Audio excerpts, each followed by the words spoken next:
Hello everyone and welcome to your own channel Keshav Jha kings lab. My name is Keshav Jha. और आज हम लोग करने वाले हैं हमारे आईसीएआई सीए फाउंडेशन के पेपर टू का जो हमारा जो है पेपर टू उसका जो पार्ट है बीसीआर उसका चैप्टर वन कम्युनिकेशन का पार्ट थ्री। इससे पहले मैं ऑलरेडी दो वीडियो इसके दो पार्ट जो अपलोड कर चुका हूँ। और मैं इसका उसका जो लिंक है उसके प्लेलिस्ट का लिंक मैं आपको डिस्क्रिप्शन बॉक्स में दे दूंगा, आप वहां से देख सकते हैं। अगर आपने नहीं देखा है तो आप देखिए और उसके बाद इस वीडियो को देखें ताकि आप आगे और अच्छे से समझ सकें। ठीक है, तो चलिए बिना किसी देरी के स्टार्ट करते हैं हम लोग आज का video.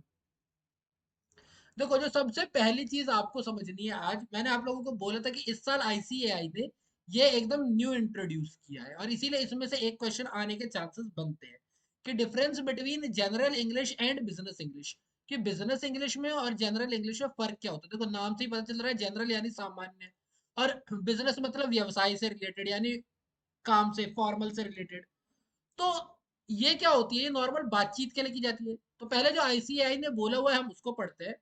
While both are kind of English language, दोनों क्या है, इंग्लिश लैंग्वेज है एज फॉर्म ऑफ कम्युनिकेशन, और दोनों से ही हम कम्युनिकेशन कर सकते हैं। The approach and objective of these two are widely vary from each other, are widely vary from each other, यानी एक दूसरे से काफी ज्यादा अलग है। वेरी का मतलब अलग है। The approach for general English leans more on the basic conversational day to day use of words, यानी हम डेली जो बातचीत करते हैं ये उस पर डिपेंड करता है। While business English is a systematic and complex mode of speaking, लेकिन अगर मैं बात करूं बिजनेस इंग्लिश की तो ये सिस्टमैटिक है और ये कॉम्प्लेक्स होती है। ठीक है, और ये थोड़ा ज्यादा सोच समझ के बोला जाता है। बिजनेस इंग्लिश की अगर हम बात करते हैं कि इसका यूज कहाँ पे किया जाता है ज्यादातर, तो ये ऑफिस में किया जाता है और बिजनेस कम्युनिकेशन के लिए किया जाता है। ठीक है, आई होप आपको समझ में आ गया होगा दोनों का अंतर। फिर अगर मैं बात करूं, चलो ये बात तो ठीक है कि हमें समझ में आ गया कि बिजनेस इंग्लिश होता क्या है, लेकिन इसका पर्पस क्या है। फाउंडेशन कोर्स में ही डाला है, इसका पर्पस क्या है। देखो, मैं आप लोगों को एक क्लियर बात बताता हूँ। फाइनल में और जब बच्चे इंटर्नशिप के लिए जाते थे उनके पास सबसे बड़ी प्रॉब्लम क्या होती थी कि उन्हें कैलकुलेट करना आता था। भाई ऑफ कोर्स उन्होंने अकाउंट्स पढ़ी हुई, उन्हें कैलकुलेट करना आता है।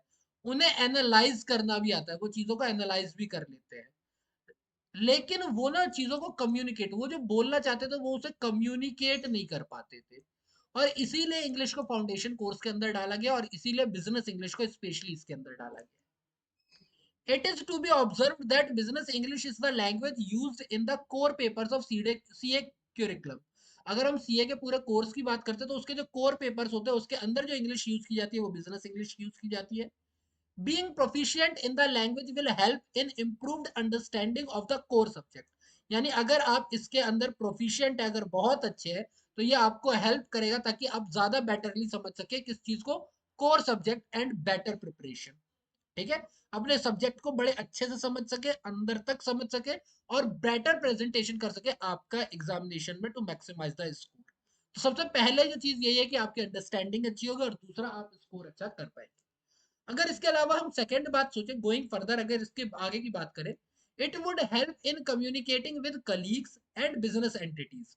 आपके जितने भी कलीग्स होंगे, आपके जो बिजनेस एंटिटीज होंगे, आपके जो क्लाइंट्स होंगे, उनके साथ बात करने में with in and outside your organization आपको हेल्प मिलेगी। To put in simpler terms, यानी अगर मैं आसान भाषाओं में बोलता हूँ, तो business English facilitates better understanding formal work place communication, यानी वर्क प्लेस पे जो आपकी कम्युनिकेशन यूज होती है उसको आप ज्यादा अच्छे से समझ पाओगे अगर आपने बिजनेस इंग्लिश के ऊपर कमांड कर ली तो। ठीक है, तो ये दोनों चीजें आपको समझ के चलनी है, difference between business English and general English and purpose of business English, क्योंकि ये दोनों ही कॉन्सेप्ट नए डाले गए हैं और मेरे को लगता है कि ये 2 मार्क्स में पूछे जा सकते हैं इस बार। ठीक है, तो हमने ना कल चैनल के हिसाब से पढ़ लिया था visual communication, non visual, verbal, non verbal और विजुअल के बारे में। अब हम पढ़ते हैं फॉर्मल कम्युनिकेशन की, फॉर्मल कम्युनिकेशन क्या होता है। ठीक, देखो फॉर्मल अगर कहीं वर्ड ही आता है तो फॉर्मल में कुछ रूल्स आ जाते हैं, सेट ऑफ रूल्स आ जाते हैं। लाइक अगर आप कपड़ों की बात करो, आप फॉर्मल कपड़ों की बात करते हो तो वहां पे कुछ स्पेसिफिक कलर होते हैं, कुछ स्पेसिफिक डिजाइन होते हैं जो आप पहन के जा सकते हो। शूज में भी यही होता है। तो फॉर्मल जब भी बात आती है तो कुछ सेट ऑफ रूल्स होते हैं, लेकिन हम आगे बात करते हैं इसकी। इन ओरल और रिटन, अगर हम बात करें ओरल की, हम बात करें रिटन की, इट फॉलो सर्टेन रूल्स। जैसे मैंने बताया ना, सेट ऑफ रूल्स होते हैं, तो इनके कुछ रूल्स होते हैं, ये उन्हें फॉलो करता है। कुछ प्रिंसिपल्स होते हैं, कुछ सिद्धांत होते हैं, उनको कुछ फॉलो करता है, और कुछ कन्वेंशन होते हैं, कुछ जो हमारे पुराने तरीके आते चलते हुए आ रहे हैं उनको फॉलो करता है। द हिरार्की, हिरार्की का मतलब होता है सिस्टमैटिक, किसी भी चीज का सिस्टमैटिक जो होता है ना, कहते हैं चेन, सिस्टमैटिक चेन। जैसे कि ए पहले बी से बात करेगा, फिर बी सी से बात करेगा, फिर सी डी से बात करेगा, डी डायरेक्ट ए से बात नहीं करेगा। तो ये जो सेट होता है ना, पावर डिस्ट्रीब्यूशन कह लो या कुछ भी कह लो, इसे हम लोग कहते हैं हिरार्की। ठीक है। डाउनवर्ड या अपवर्ड जो डिस्ट्रीब्यूशन होता है, एक चैनल बना हुआ होता है, सिस्टमैटिक चैनल, उसे हम लोग हिरार्की कहते हैं। ठीक है। और आप लोगों को ज्यादा मैं बताने की क्या ही कोशिश करूं, आप लोगों ने मैस्लोज हिरार्की तो पढ़ी हुई है ना? सॉरी, मैस्लो की हिरार्की पढ़ी थी ना आप लोगों ने, कि भैया सबसे ऊपर सेल्फ स्टीम होता है, सबसे नीचे हमारी बेसिक नीड्स होती हैं। ठीक है। तो ये वाली चीज, ये जो ऐसे बना हुआ था, आपको याद होगा। ठीक है। तो 5 लेवल ऑफ थे मैस्लो के हिरार्की के। तो एक हिरार्की होती है, वो फॉलो करना होता है अगर आप क्या करना चाहते हो, आप फॉर्मल कम्युनिकेशन करना चाहते हो। तो फॉर्मल फॉर्मेट होगा आपका, फॉर्मल स्टाइल होगा, फॉर्मल लैंग्वेज यूज करोगे, और वो जरूरी है, it has to be used. और आप लोगों को इसके ऊपर कमांड करनी बहुत जरूरी है, क्योंकि अगर आप अपने आंसर फॉर्मल लैंग्वेज में लिख के आओगे तो आपको मार्क्स मिलने के चांसेस ज्यादा है। वर्टिकल भी हो सकते हैं, ये हॉरिजॉन्टल भी हो सकते हैं, और डायगोनल भी हो सकते हैं। ये जो कम्युनिकेशन है, ये फॉर्मल जो कम्युनिकेशन है, वर्टिकल, डायगोनल और हॉरिजॉन्टल किसी भी तरीके के हो सकते हैं। ठीक है। तो जरा इनके बारे में पढ़ लेते हैं। अगर मैं वर्टिकल फॉर्मल कम्युनिकेशन की बात करता हूँ, वर्टिकल फॉर्मल कम्युनिकेशन, तो देखो, एक हमारे मैं एक स्कूल का एग्जांपल लेता हूँ कि एक टीचर है, एक टीचर है, एक स्टूडेंट है, और ऊपर प्रिंसिपल। ठीक है। Principal, teacher, student. तो ये जो अप डाउनवर्ड या अपवर्ड कम्युनिकेशन होगा, यानी टीचर स्टूडेंट टीचर से बात करे, या टीचर स्टूडेंट से बात करे, टीचर प्रिंसिपल से बात करे, या प्रिंसिपल टीचर से बात करे, तो ये जो कम्युनिकेशन होगा, लेवल बना हुआ, इसको हम लोग बोलते हैं वर्टिकल फॉर्मल कम्युनिकेशन। जैसा कि यहाँ लिखा भी हुआ है, it is the type of communication where informal information flow either upward और डाउनवर्ड। जैसा मैंने एग्जांपल भी वही लिखा हुआ है। अगर मैं एक कंपनी की बात करूं, तो एक जनरल मैनेजर जो है वो अपने असिस्टेंट मैनेजर से बात करेगा, जो असिस्टेंट मैनेजर है वो अपने सुपरवाइजर को बताएगा, और सुपरवाइजर वर्कर से बात करेगा। ठीक है। इस तरीके से ये जो होता है, ये हमारा वर्टिकल कम्युनिकेशन होता है। ये डाउनवर्ड भी हो सकता है, अपवर्ड भी हो सकता है।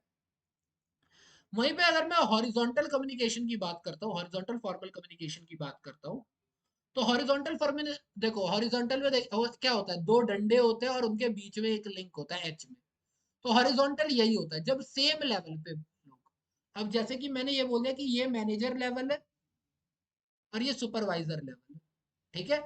जब एक मैनेजर दूसरे मैनेजर से बात करे, या एक सुपरवाइजर दूसरे सुपरवाइजर से बात करे, यानी कि सेम लेवल के लोग जो है वो आपस में बात करें, डिफरेंट सेक्शन के। ठीक है।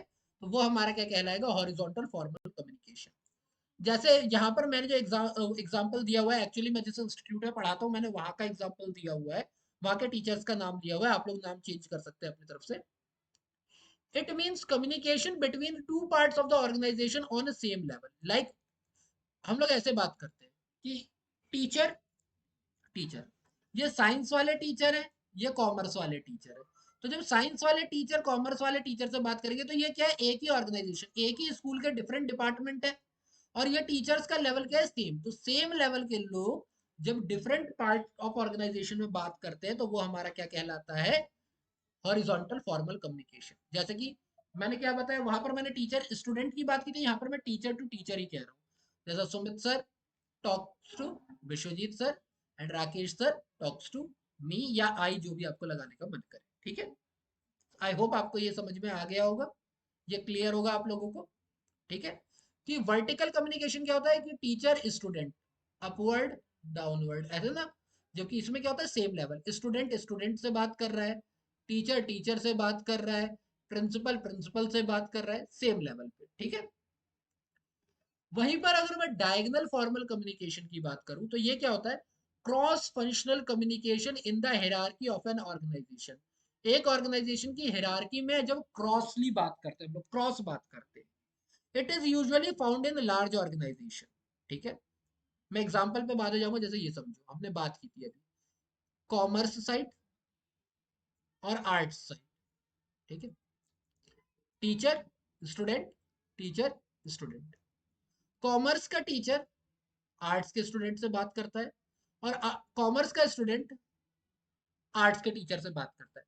तो देखो इसमें लेवल भी चेंज हो रहा है और ऑर्गेनाइजेशन भी चेंज हो रही है, डिफरेंट पार्ट से भी बात कर रहे हैं। तो यही बोले, ये जो क्रॉस फंक्शन होता है ना, इसको हम लोग क्या बोलते हैं, डायगोनल फॉर्मल कम्युनिकेशन। कहोगे कि ये तो स्कूल का एग्जांपल दे रहे हो, डिपार्टमेंट की बात बताओ, चलो ठीक है। एक हमारा सेल्स डिपार्टमेंट होता है, एक हमारा एडवर्टीजमेंट डिपार्टमेंट होता है। ठीक है, या फाइनेंस डिपार्टमेंट होता है, चलो फाइनेंस की बात करें। ठीक है, हर कंपनी में होता है सेल्स एंड फाइनेंस। एक सेल्स के मैनेजर है हमारे, और एक फाइनेंस के मैनेजर है। सेल्स डिपार्टमेंट में सुपरवाइजर है, फाइनेंस डिपार्टमेंट में सुपरवाइजर है। तो जब सेल्स का मैनेजर फाइनेंस के सुपरवाइजर से बात करे, और फाइनेंस का मैनेजर जो सेल्स के सुपरवाइजर से बात करे, तो ये क्या होता है, हमारा क्रॉस फंक्शन। ठीक है, इसका एक एग्जांपल यहाँ पर दे रखा है, जैसे मैंने बोला, teacher of commerce talk to student of science और आर्ट्स। ठीक है, आई होप आप लोगों को ये क्लियर हो गया होगा। अगर कोई भी दिक्कत आती है आप लोग मेरे से पूछ सकते हो, कोई दिक्कत नहीं है, आप लोग आराम से पूछ सकते हो। कमेंट बॉक्स ओपन है, कोई भी प्रॉब्लम है, कोई भी डाउट है, आप लोग मेरे से पूछो, मैं आपको क्लियरली करके बता दूंगा उसका। ठीक है ना, इसके लिए परेशान होने की जरूरत नहीं। वहीं पर अगर मैं बात करता हूँ नेटवर्क ऑफ कम्युनिकेशन की, मैं अगर नेटवर्क ऑफ कम्युनिकेशन की बात करता हूँ, नेटवर्क से मतलब क्या समझते हो? नेटवर्क से मतलब होता है वो कौन सा मेथड आप इस्तेमाल कर रहे हो, जिसके थ्रू आपके ऑर्गेनाइजेशन में एक मैसेज जो है एक जगह से दूसरी जगह पहुंचेगा।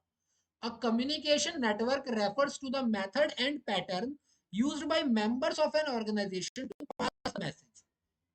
ठीक है, एक आदमी है, वो मैसेज एक पास करना है, यानी पॉइंट ए से पॉइंट बी तक, पर्सन ए से पर्सन बी तक मुझे मैसेज क्लियर करना है। ठीक है, तो अगर मुझे पर्सन ए से पर्सन बी तक मैसेज क्लियर करना है, तो मैं कैसे मैसेज क्लियर करूंगा?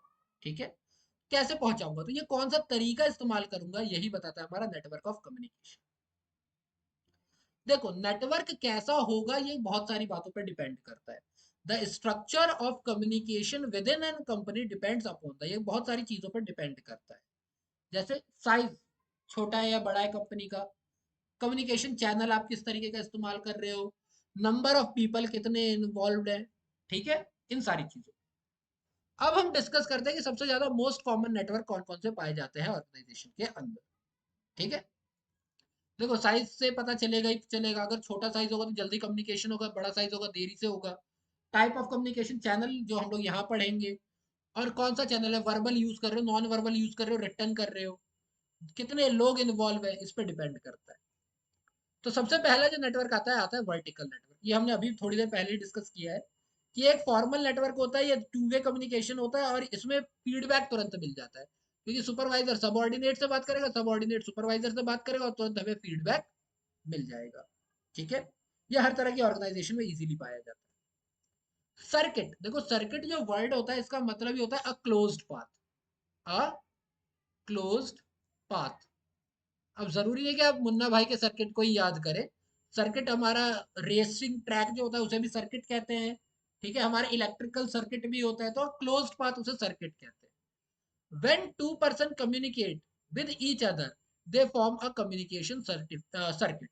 ठीक है, जब दो लोग आपस में बात करते हैं तो कम्युनिकेशन सर्किट बनाते हैं, जैसे कि ए ने मैसेज दिया बी को, बी ने मैसेज दिया ए को, फीडबैक दिया ए को, ये कंप्लीट हो गया। अब बहुत सारे बोलेंगे यही तो वर्टिकल में भी होता है कि ए ने बी को दिया और बी ने ए को दिया, यहाँ पर भी तो वही बात हो रही है, तो ये डिजाइन गोल कर दिया, ये डिजाइन लंबा कर दिया, तो ये वर्टिकल, ये सर्किट। नहीं, ऐसा नहीं है। वर्टिकल में सीनियर और सुपर सबऑर्डिनेट। ठीक है, यानी कि सीनियर जूनियर होना जरूरी है, ये कंपलसरी है। लेकिन इसमें ये कंपलसरी नहीं है। दो दोस्त आपस में बात करते हैं वो भी सर्किट नेटवर्क कहलाएगा, लेकिन वो वर्टिकल फॉर्मल नेटवर्क नहीं कहलाएगा। ठीक है, तो वर्टिकल में सीनियर जूनियर होना जरूरी है, यहाँ पर वो जरूरी नहीं। तीसरा होता है हमारा chain network. Chain network basically आपका मल्टी लेवल मार्केटिंग की तरह ही होता है, कि आप दो से बात करो, फिर वो दो से बात करेंगे, फिर वो दो और से बात करेंगे। चेन नेटवर्क ये, जैसे आप देख रहे हो कि ए ने बी से बात की, फिर बी ने सी से बात की, फिर सी ने डी से बात की, एक प्रॉपर चेन बनी हुई है, चेन ऑफ कमांड बनी हुई है। ठीक है, ऐसे ही ए ने ई से बात की, फिर ई ने एफ से, फिर एफ ने जी से। जी चाहे तो डायरेक्ट ए से बात नहीं कर सकता है। तो यही हमारा होता है chain network. The communication pattern that follows the chain of command from senior to junior, ये हमारा क्या कहलाता है? ये हमारा कहलाता है चेन नेटवर्क। ठीक है, ये टाइम भी लेता है और पॉसिबल है कि ये क्लियर भी ना हो, कि जितने ज्यादा लोग उतना कम्युनिकेशन बेकार। फिर आता है हमारा wheel and spoke network. Wheel and spoke network बड़ा ही क्लियर है। इसमें क्या होगा भैया, एक ही इंसान कंट्रोल करेगा सबको। बेस्ट एग्जांपल देता हूँ, आपके घर में आपकी मम्मी पापा को भी कंट्रोल कर रही है, आपको भी कंट्रोल कर रही है, बहन को भी कंट्रोल कर रही है, भाई को भी कंट्रोल कर रही है, मम्मी सबको ही कंट्रोल कर रही है। तो एक ही इंसान होता है सेंटर में जो सबको कंट्रोल कर रहा होता है। ये होता है wheel and spoke network. In this a single controlling authority gives instruction and orders. All employee gets instruction directly from the leader and report back to him. It is good for small organization. अगर organisation छोटी है तो उसके लिए ये बहुत अच्छा होता है। नेक्स्ट हम लोग बढ़ते हैं आगे, स्टार नेटवर्क। देखो स्टार नेटवर्क एक ऐसा नेटवर्क है, ये लास्ट टाइप ऑफ नेटवर्क है। स्टार नेटवर्क एक ऐसा नेटवर्क है जिसके अंदर मल्टीपल चैनल होते हैं, इसमें हर इंसान से जुड़ा होता है। देखो ए बी से भी जुड़ा है, ए सी से भी जुड़ा है, ए डी से भी जुड़ा है, ए जी से भी जुड़ा है। यानी हर इंसान हर एक से जुड़ा होता है, सबको सबके बारे में पता होता है। The star communication has multiple channel of communication open for all members. ये तब काम आता है जब आप टीम वर्क कर रहे हो, जहां पर टीम वर्क की जरूरत होती है ना, वहां पर इसकी जरूरत सबसे ज्यादा होती है। ठीक है, और इसमें मेंबर एक्सचेंज करते हैं इंफॉर्मेशन बड़ी इजीली। कोई भी मेंबर इजीली कर सकता है एक्सचेंज। इजी है ना एक्सचेंज करना, क्योंकि सबको सबके बारे में तो पता ही है। तो इजीली मैसेज क्या होता है, एक्सचेंज हो जाता है। जैसा किसी फुटबॉल गेम में देखते हो आप, क्रिकेट गेम में देखते हो, अगर एक इंसान कैच पकड़ पा, बॉलर को पता होता है कि फील्डर कहाँ लगा, बॉलर को पता होता है फील्डर कहाँ लगा हुआ है, बैट्समैन किस तरीके से खेलेगा, फील्डर को पता है कि कौन कौन कहाँ कहाँ लगा हुआ है, मेरे को कितनी दूर कवर करनी है, अगर मेरे से छूटा तो कौन आके कवर करेगा। तो ये सारी चीजें सबको सबके बारे में पता हो। ठीक है, तो ये था हमारा पार्ट 3। इसके साथ ही हमारा पार्ट 3 एंड होता है यहाँ पर। आई होप आपको समझ में आया होगा। अगर कोई भी डाउट होता है तो प्लीज आप लोग मुझे कमेंट बॉक्स में बताएं, और अगर आप कुछ सुधार चाहते हैं वीडियो में तो उसके लिए भी मुझे